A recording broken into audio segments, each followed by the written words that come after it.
Good morning students. बेटा हमने start किया था फर्स्ट चैप्टर का फर्स्ट क्वेश्चन। चैप्टर था हमारा शारीरिक शिक्षा। तो क्वेश्चन था हमारा शारीरिक शिक्षा से क्या अभिप्राय, इसके लक्ष्य और उद्देश्यों का वर्णन कीजिए। तो हमने शारीरिक शिक्षा का अर्थ और परिभाषा इससे पहली क्लास में पहली वीडियो में हमने कर ली थी। अब इसका बचता है शारीरिक शिक्षा के लक्ष्य और उद्देश्य। इस क्लास में हम इनको करेंगे। शारीरिक शिक्षा लक्ष्य व्यक्ति के सर्वांगीण विकास करता है, यानी जो इसका लक्ष्य है वो क्या करता है, मनुष्य का संपूर्ण विकास करता है। अर्थात कहा जा सकता है कि पूर्ण रूप से जीना ही शारीरिक शिक्षा का लक्ष्य है, यानी पूर्ण रूप से जीना ही एक प्रकार का लक्ष्य है। शारीरिक शिक्षा के उद्देश्य निम्नलिखित है। नंबर 1 है शारीरिक विकास। शारीरिक शिक्षा का मुख्यतः उद्देश्य विकास है। यह हमारे शरीर के संस्थान जैसे रक्त संचार, श्वसन संस्थान, स्नायु संस्थान और मांसपेशीय संस्थान, पाचन प्रणाली आदि का विकास करती है। यानी जो हमारे शरीर में रक्त संचार है, जो सांस लेने वाला संस्थान है, जो स्नायु है, हमारे पेट से रिलेटेड है, मांसपेशियां हैं और हमारी पाचन क्रिया है, इसका विकास करता है। जब हम शारीरिक क्रियाएं करते हैं तो हम शरीर के विभिन्न संस्थानों पर इसका प्रभाव पड़ता है। शारीरिक विकास शारीरिक शिक्षा के उद्देश्यों द्वारा ही संभव है। अतः एक अच्छा और स्वस्थ शरीर बनाने में सहायक होता है, जो कि एक बहुमूल्य निधि है और राष्ट्र निर्माण में सहायक होता है। यदि हमारे संस्थान स्वस्थ होंगे तो हम उचित ढंग से कार्य करेंगे। यानी इसका बेटा तात्पर्य ये है कि हमारा जो भी शरीर के संस्थान है वो ठीक होंगे तो हमारा शारीरिक विकास होगा। दूसरा है मानसिक विकास। यह उद्देश्य शरीर के मानसिक विकास से संबंधित है। शारीरिक शिक्षा का कार्यक्रम में कई ऐसी प्रक्रियाएं होनी चाहिए जो हमारे मस्तिष्क को जागरूक करें, यानी ऐसी क्रियाएं करें जो हमारे माइंड को डेवलप करें। ध्यान मगन बनाएं, यानी किसी भी कार्य करने में ध्यान लगाएं, पढ़ने में हो, खेलने में हो या और हम कोई भी कार्य करते हैं तो हमारा पूरा ध्यान और सही मापदंड दें। और हमें सही कोई कार्य करने के लिए अगर ये है तो इसको किस ढंग से किया जाए जो कम समय में हो और आसानी से हो जाए, तो यही होता है सही मापदंड।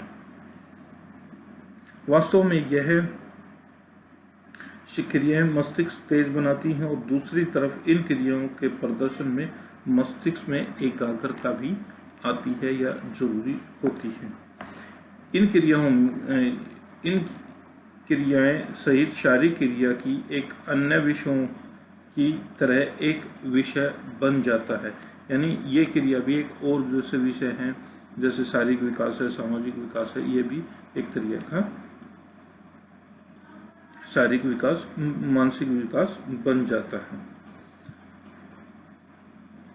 इसमें खेलने के तरीके, नियम, मनोवैज्ञानिक शिक्षा, शरीर रचना या संतुलित आहार, स्वास्थ्य और रोग, व्यक्तिगत स्वास्थ्य आदि आते हैं।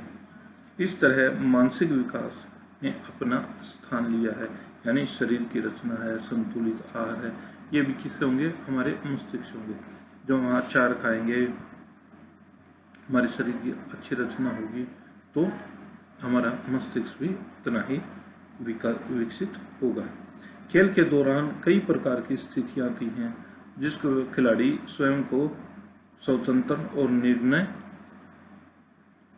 स्थिति अनुसार लेता है। इस तरह उसका मानसिक विकास होता है। यानी हम खेलते हैं तो हमें हार जीत दोनों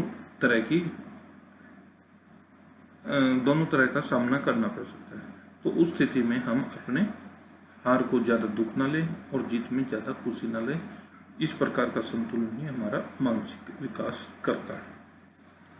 नंबर 3 पॉइंट है सामाजिक विकास। इस उद्देश्य का संबंधित सामाजिक गुणों के विकास से है।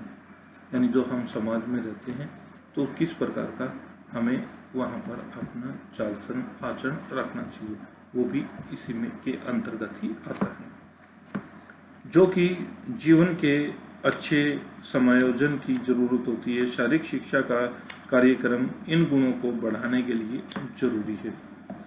शारीरिक शिक्षा इन कार्यक्रमों को बढ़ाने के लिए कई रास्ते बनाता है। शारीरिक शिक्षा मनुष्य के नेतृत्व के गुणों का विकास करता है, यानी उसको नेतृत्व करने का, समाज में नए नए अवसर मिलते हैं या गुण उसको अवसर मिलेंगे तो उसमें नेतृत्व के गुण अपने आप ही आ जाएंगे।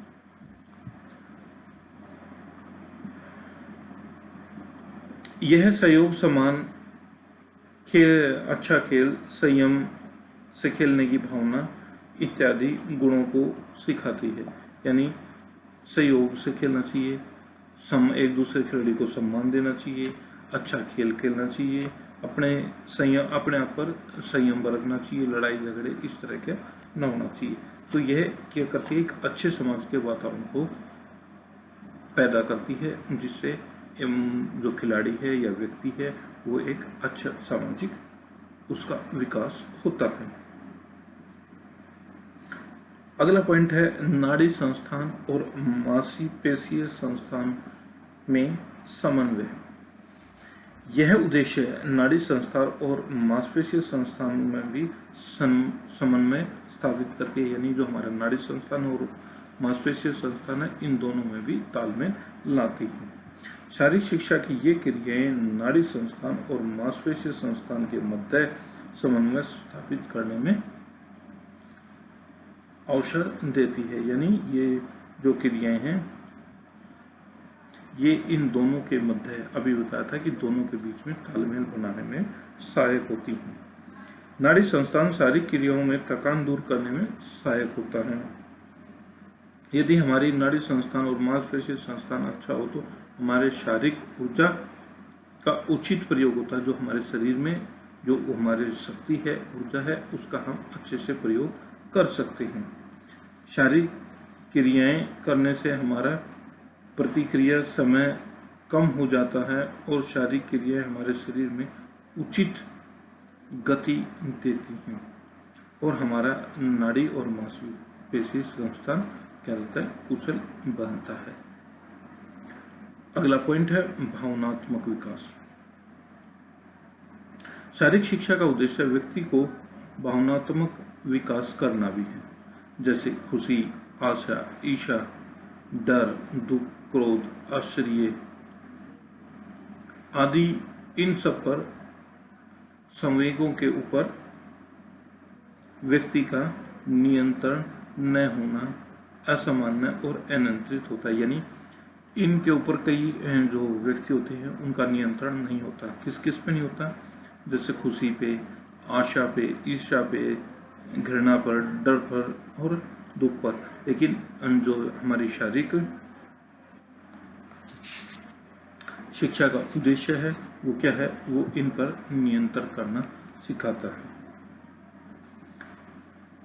व्यक्ति के लिए महत्व हो जाता है कि व्यक्ति के लिए महत्व होता है, इसलिए उसकी अधिकता खराब होती है। शारीरिक शिक्षा के कार्यक्रम इन संवेगों को विकसित भी करते हैं और उन पर नियंत्रण करना सिखाते हैं। यानी ये चीज़ें विकसित भी होती हैं और इनके ऊपर नियंत्रण भी होता है, क्योंकि ये सारी चीज़ें हर एक मनुष्य के जीवन में घटित होती रहती हैं। तो उन पे नियंत्रण करना सिखाता है कि हमें ज़्यादा खुशी हो तो कैसे नियंत्रण करना चाहिए, किसी चीज़ की आशा है तो उस पर कैसे करना चाहिए, किसी से ईर्ष्या है तो वो घृणा है, तो इस तरह से इन पर नियंत्रण करना सिखाता है। तो शारीरिक शिक्षा के कार्यक्रमों में भाग लेने से व्यक्ति की भावनात्मक विकास पर भी नियंत्रण होता है। और लास्ट और छठा पॉइंट है शारीरिक शिक्षा का विकास। शारीरिक शिक्षा उद्देश्य व्यक्ति के स्वास्थ्य का विकास करती है। व्यक्ति स्वास्थ्य संबंधी आदतों को विकास करती है। संक्रामक रोगों से बचाने में ये शिक्षा दी जाती है। मनोरंजन के अनेक कार्यक्रम करते हैं। आधुनिक युग में शारीरिक शिक्षा का कार्यक्रम चिंता, दबाव, तनाव आदि की सीमा कम करते हैं ताकि व्यक्तियों के स्वास्थ्य को उन्नत कर सके।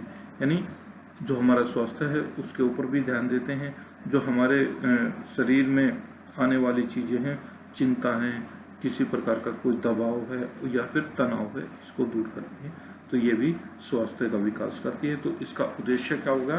शारीरिक विकास करना, मानसिक विकास, सामाजिक विकास, नाड़ी संस्थान विकास, भावनात्मक विकास और स्वास्थ्य का विकास करना है। तो यह हमारा जो फर्स्ट क्वेश्चन था वो कंप्लीट हो गया, जिसको हमने 2 भाग में किया था। अभी इसका अगला क्वेश्चन करेंगे, सेकंड क्वेश्चन अगली क्लास में। शारीरिक शिक्षा के सिद्धांतों का सविस्तार वर्णन कीजिए।